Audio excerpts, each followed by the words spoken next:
Ya, assalamualaikum warahmatullahi wabarakatuh. Oke, selamat datang kembali di channel BP2 Belajar Pelan-Pelan. Nah, kali ini kita akan belajar mengenai nilai mutlak. Ini lanjutan dari video berseri tentang bedah buku kalkulus. Pada kesempatan kali ini kita akan belajar apa sih itu nilai mutlak dan kenapa nilai mutlak itu ada. Logikanya itu seperti apa dan fungsinya untuk apa. Kita mulai dari definisi bahwa nilai mutlak itu adalah jika X adalah anggota bilangan real, maka nilai mutlak dinyatakan sebagai mutlak X yang memenuhi mutlak X sama dengan X, maka X itu lebih besar dari 0. Sedangkan mutlak negatif X itu sama dengan X, maka X-nya itu kurang dari 0. Nilai mutlak itu cirinya seperti apa? Nilai mutlak itu semua nilai, baik itu positif maupun itu negatif, maka nilai tersebut harus dipositifkan.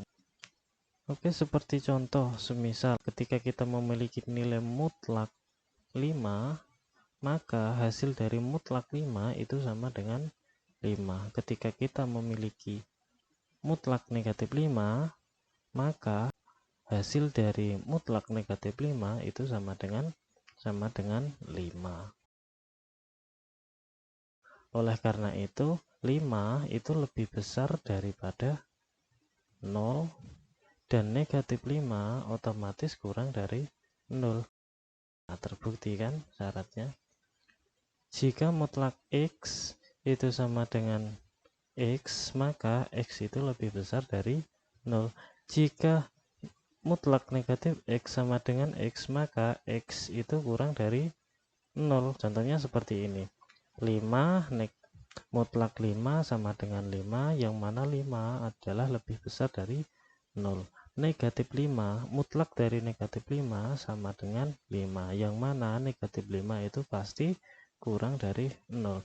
Ilustrasinya seperti ini. Ketika kita memiliki suatu garis bilangan antara negatif 5 sampai dengan 5, maka ketika kita menghitung jarak antara 0 sampai dengan negatif 5, yang mana kita sebut adalah X, maka mutlak dari X, yang mana mutlak dari X itu sama dengan mutlak dari negatif 5, maka hasilnya ya sama dengan 5.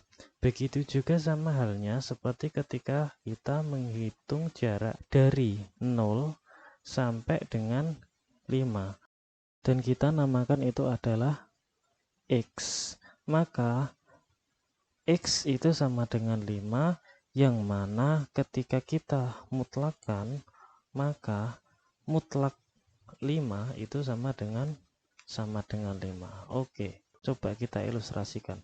Bayangkanlah, nah ini coba kita ilustrasikan.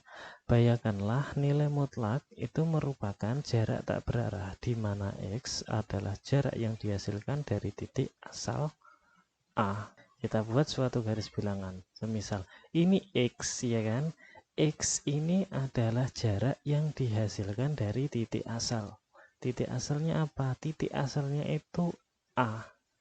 Nah, ini kan memiliki jarak. Jaraknya berapa? 1, 2, 3, 4. Jaraknya adalah 4. Jarak pasti bernilai positif. Akan tetapi dalam kasus nilai mutlak ini kita mencari logika yang membentuk suatu persamaan yang dijadikan sebagai dasar untuk mencari kemutlakan pada suatu bilangan. Kita temukan bahwa mutlak X min A itu sama dengan mutlak A min X. Coba sekarang kita buktikan. Oke, ketika kita memiliki X ini bernilai 2, yang mana X bernilai 2 ini dihasilkan dari jarak A yang berada di posisi negatif 2. Sekarang coba kita masukkan, apakah betul keduanya menghasilkan nilai 4? Coba Oke, masuk. Mutlak X min A. Mutlak X, X-nya 2, min A. A-nya berapa? A-nya negatif 2. Sedangkan di sisi kanan, mutlak A dikurangi X. A-nya sama dengan negatif 2 dikurangi X. X-nya berapa? X-nya 2. Maka kita akan menghasilkan bahwa sisi kiri akan menghasilkan mutlak 4, sedangkan sisi kanan akan menghasilkan mutlak negatif 4. Maka hasilnya adalah 4. Sama bahwa jarak di posisi negatif 2 sampai dengan 2 itu adalah 4. Itulah yang disebut dengan nilai mutlak. Dengan demikian, kita menemukan sifat-sifat dari nilai mutlak. Antara lain adalah mutlak A, B itu sama dengan mutlak A dikali mutlak B. Dan yang kedua, mutlak A dibagi B itu sama dengan mutlak A dibagi mutlak B. Dan pada kasus ketaksamaan, kita akan menemukan bahwa mutlak A plus B itu kurang dari atau sama dengan mutlak A plus mutlak B. Dan ketika mutlak A dikurangi B itu lebih besar sama dengan mutlak A dikurangi mutlak B. Kemudian yang kelima, kita juga menemukan bahwa ketika kita memiliki mutlak X itu kurang dari A, maka akan setara dengan negatif A pasti kurang dari X, dan X itu pasti kurang dari A. Dan ketika kita memiliki nilai mutlak X lebih besar dari A, itu setara dengan X kurang dari negatif A atau X lebih besar dari A. Sekarang kita coba buktikan apakah sifat-sifat tersebut itu benar atau keliru. Ya, pastinya benar ya. Tapi kita coba buktikan runtutan logikanya. Oke, seperti ini. Nah, jika kita memiliki A itu sama dengan negatif 4 dan B itu sama dengan 2, maka mutlak A dikali B itu sama dengan mutlak A dikali mutlak B. Masuk sifat yang pertama. Oke, sekarang coba kita masukkan. A itu sama dengan negatif 4 dan B itu sama dengan 2. Maka kita akan menghasilkan nilai di sisi kiri adalah mutlak negatif 8, sedangkan di sisi kanan itu mutlak negatif 4 dikali mutlak 2. Maka akan menghasilkan di sisi kiri itu 8, sedangkan di sisi kanan itu adalah 4 dikali 2. Maka hasilnya sama, 8. Masuk pada prinsip identitas, bahwa X itu ya sama dengan X, bahwa 8 ya sama dengan 8. Nah, seperti itu. Sekarang yang kedua, pada kasus pembagian. Mutlak A per B sama dengan mutlak A dibagi mutlak B. Oke. Dan kita akan mendapatkan bahwa di sisi kiri kita mendapatkan mutlak negatif 4 dibagi 2. Sedangkan di sisi kanan mutlak negatif 4 dibagi mutlak 2. Maka di sisi kiri akan menghasilkan nilai 2. Sedangkan di sisi kanan juga akan menghasilkan 2. Sama juga. Oke, lanjut pada sifat yang ketiga. Ini pada kasus ketaksamaan. Jika kita memiliki nilai mutlak A plus B, maka nilai dari mutlak A plus B itu kurang dari atau sama dengan mutlak A plus mutlak B. Sekarang kita coba buktikan. Dari persamaan ini kan dilihat bahwa mutlak A plus B itu kurang dari sama dengan, berarti nilainya itu kurang atau sama dengan. mutlak A plus mutlak B. Coba sekarang kita cari pada kasus kurang dulu. Mutlak A plus B itu kurang dari mutlak A plus mutlak B. Coba kita masukkan, dan di sisi kiri kita akan mendapatkan mutlak negatif 2, sedangkan di sisi kanan adalah 4 plus 2. Maka hasilnya adalah mutlak dari 2 sama dengan 2, 4 plus 2 sama dengan 6. Terbukti kan bahwa 2 itu kurang dari 6. Kemudian pada kasus sama dengan, mutlak A plus B itu sama dengan mutlak A plus mutlak B. Sekarang kita masukkan, kemudian kita akan mendapatkan bahwa di sisi kiri kita akan mendapatkan mutlak 4 plus 2, sedangkan di sisi kanan itu mutlak 4 plus mutlak 2. Dan hasilnya sama. Di sisi kiri hasilnya 6, di sisi kanan juga hasilnya 6.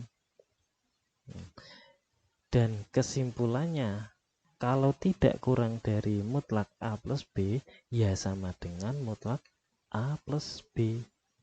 Dan kemudian kita bisa simpulkan bahwa pada kasus mutlak A plus B itu kurang dari mutlak A plus mutlak B jika salah satu dari A dan B bernilai positif atau negatif. Jadi salah satu di antara ini, A atau B ini, bernilai positif atau negatif. Kalau A-nya positif, berarti B-nya negatif. Kalau A-nya negatif, berarti B-nya positif. Dan pada kasus sama dengan, itu jika A dan B keduanya itu bernilai positif atau negatif. Ketika A itu negatif dan B-nya itu juga negatif.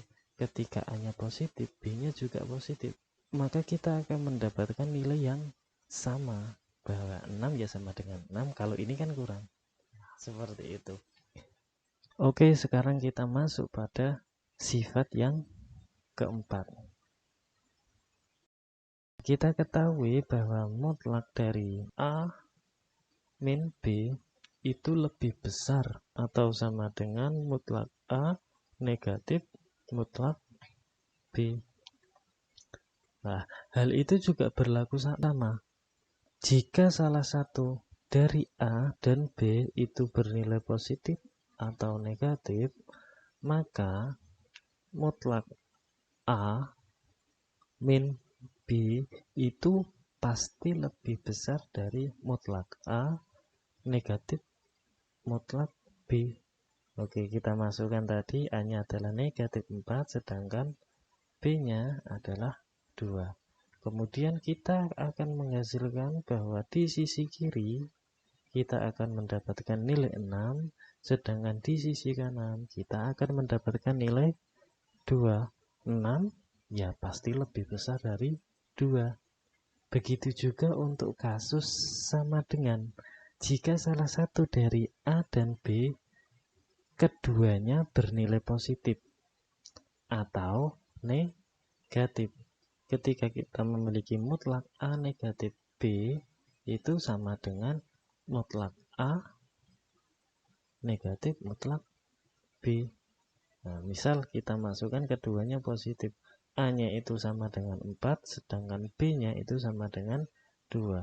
Maka di sisi kiri kita akan mendapatkan nilai 6, sedangkan di sisi kanan kita juga akan mendapatkan nilai 6. Terbuktilah sifat nilai mutlak yang keempat.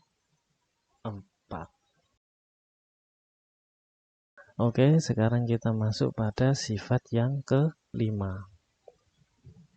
Masih pada kasus ketaksamaan. Jika kita memiliki mutlak X kurang dari A, maka setara dengan negatif A itu kurang dari X dan X itu kurang dari A. Contohnya seperti ini. Ketika kita memiliki X adalah 3 dan A-nya itu adalah 4, maka kita akan menghasilkan 3, mutlak 3 adalah 3 dan kurang dari 4. Ya kan? 3 kan kurang dari 4 atau 4 kurang atau 4 lebih besar dari 3. Oke, kemudian ketika kita kasih bahwa nilai A itu itu negatif 4, maka mutlak 3 kurang dari negatif 4 itu akan menghasilkan 3 lebih besar dari negatif 4 dan negatif 4 itu pasti kurang dari 3. Dengan demikian terbukti bahwa mutlak X kurang dari A itu setara dengan negatif A, yang mana negatif A itu kurang dari X dan X itu pasti kurang dari A. Oke, sekarang kita masuk pada sifat yang terakhir, sifat yang ke-6. Bahwa ketika kita memiliki mutlak X lebih besar dari A, maka setara dengan X kurang dari A atau X lebih besar dari A. Contohnya seperti ini, coba perhatikan. Mutlak X lebih besar dari A. Kita ketahui X-nya sama dengan 5 dan A-nya itu sama dengan 4. Mutlak 5 lebih besar dari A yang bernilai 4. X-nya berapa? X-nya otomatis 5, A-nya 4. Otomatis itu menunjukkan bahwa X itu kurang dari A. Nah, itu kan menunjukkan bahwa X itu kan kurang dari A. Atau semisal ketika X-nya itu negatif 5. Di sisi kanan, mutlak negatif 5 lebih besar dari A, A-nya 4. X-nya negatif 5, A-nya sama dengan 4. Otomatis X itu kurang dari A. Ya, masukkan X kurang dari A. Jadi, pada kasus sifat yang ke-6, bahwa mutlak X lebih besar dari A itu setara dengan nilai X itu kurang dari A atau nilai X lebih besar dari nilai A. Itulah sifat-sifat nilai mutlak. Jadi intinya nilai mutlak itu semua bilangan entah itu positif atau negatif harus dipositifkan. Oke, cukup sekian. Semoga bisa bermanfaat. Wassalamualaikum warahmatullahi wabarakatuh.